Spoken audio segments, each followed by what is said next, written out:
Nyandarua County alone, no other administration has paid that kind of money for mambo ya matibabu katika Nyandarua County. Kwa hivyo ndugu zangu, sitaki kusema sana. Mimi tu nataka niwaeleze. Si hawa ndugu zangu wamepata nafasi, wameniongelelea hapa, sijui nini, one term, kasongo, sijui nini. Mimi nitakuja hapa kuwajibu na vitendo. Na mimi nimesema hivi, taifa letu la Kenya, mimi nikiwa kiongozi wa taifa letu la Kenya, kwa mapenzi ya Mungu na kura zenu wakati huu, mimi nitaunganisha taifa letu la Kenya.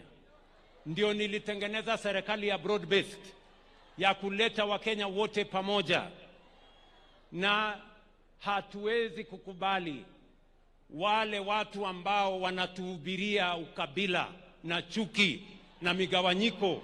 You have no space in the Republic of Kenya. You cannot.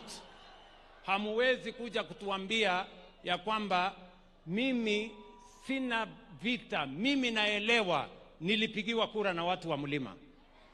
I understand that. Mimi si wazimu na mimi si mjinga na mimi si mlevi. I know what I'm doing.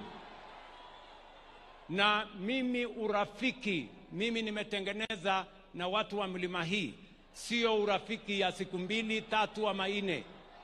Na mimi naelewa mtu asiniletee vita yake alete kati yangu na watu wa Mlima. Mimi I know how to work with the people of Mlima. Na mimi nataka niseme hivi, sikizeni my friends. Na kila mtu ajiheshimu na ajielewe.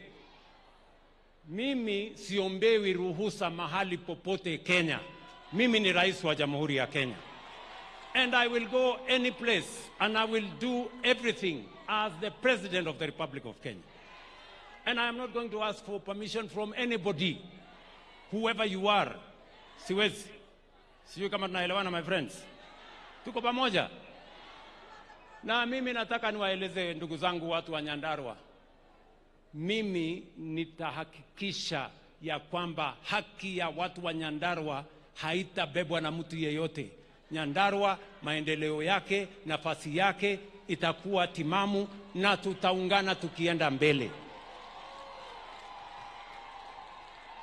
Mwisho.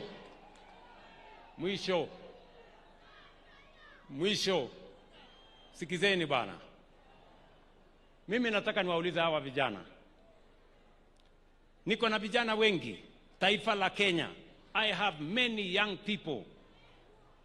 Vijana ambao ni viongozi wa siku za usoni wa taifa letu la Kenya. I want to encourage the young people of our nation, the young leaders in Kenya, do not be intimidated. Musitishwe na mtu yeyote ati atawafanya. Hakuna mtu anaamua hatma ya mtu mwingine. Ni Mungu Mwenyezi aliye juu, na wapigaji kura hawa ndio wataamua hatma ya kiongozi yeyote. So don't be blackmailed. Na musiabudu binadamu. Muheshimu Mungu na mfanyie kazi hao wananchi. Hao wananchi ni watu werevu, watawachagua kwa ile kazi mmefanya, sio kwa fitina, sio kwa matusi, sio kwa sarakasi. Na wale wanaongea maneno mingi, ni sawa tu. Nitakutana nyinyi hapa mbele. Na muniangalie vizuri bwana. Mimi naelewa mambo hii Kenya. Ile kitu mimi nawaambia wa Kenya. Mimi kwa mapenzi ya Mungu, nikiwa kiongozi wa taifa hii, nitaunganisha kwa mapenzi ya Mungu jamii zote za taifa letu la Kenya, kwa sababu umoja ni nguvu. Na hatutapatia nafasi kiongozi yeyote kugawanya watu wa taifa letu la Kenya kwa misingi ya kabila hii na ile. We are going to stand united as the people of Kenya. Tunaelewana jameni? Nyandarua tumekubaliana. Leo ni siku ya Kiarao. si ndio? Nimepitisha kidogo, munisamehe, nimepitisha kidogo. Kuna